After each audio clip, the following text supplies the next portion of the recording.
আসসালামু আলাইকুম বন্ধুরা, সবাই কেমন আছেন? আশা করি সবাই ভালো আছেন। এই যে দেখেন জিয়ারার মাসে আমাদেরকে পর্যন্ত ফায়ার করে নিয়ে যায় তাদের সাথে একসাথে কাজ করার জন্য।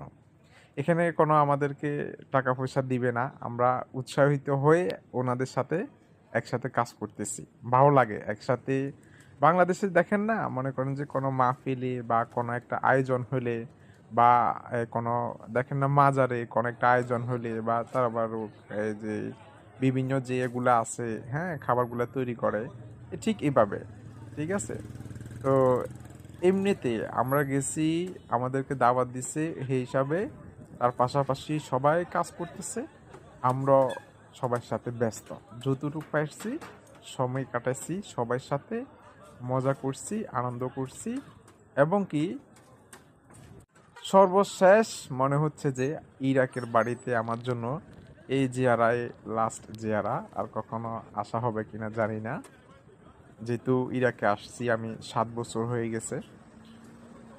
তো আমার খেয়াল যে যাক একটু ঘোরাঘুরি করব। আরবাইনের লাস্ট দিন, কিছু করার নাই। সব যে এতদিন ঠান্ডা ছিল, পুরো ইরাকটা যে ঠান্ডা ছিল, হ্যাঁ, মরমের যে জাকজমট ছিল, হ্যাঁ, অন্য সব কিছু ঠান্ডা ছিল তাদের। মরমের শুধু খেজমতে তারা প্রতিনিয়ত দিনে রাতে শ্রম দিছে। হ্যাঁ, পুরা ইরাকের রাস্তাঘাট ময়লা হয়ে, হ্যাঁ, যেহেতু খাবার দাবার আবার আলাতুল খানা দানা এভাবে দিত। এই যে দেখতেছেন সবাই খাচ্ছে, বড় ছোট, কেউ হাঁটি হাঁটি খাচ্ছে, কেউ বসে খাচ্ছে, কেউ ছবি তুলতেছে। আমিও বাসায় দিই, ভিডিও করতেছি আপনাদের জন্য, ছবি তুলতেছি। ইরাকে তো আর সবসময় আসবো না।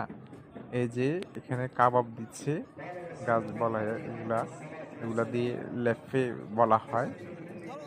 আমার মনে হয় কয়েক হাজার, আমরা নিজেরা সহ তারা সহ একসাথে বানাইছি কয়েক হাজার, 1 পিস 2 পিস না। ঠিক আছে? তো আসলে দেখতেছেন অনেক মানুষ এখানে ভিড়, আপনারা দেখতেছেন। অনুষ্ঠানগুলো উপভোগ করা, যেহেতু আমাদের বাংলাদেশে এরকম হয় না, সবার সাথে ভিডিওটা শেয়ার করলাম।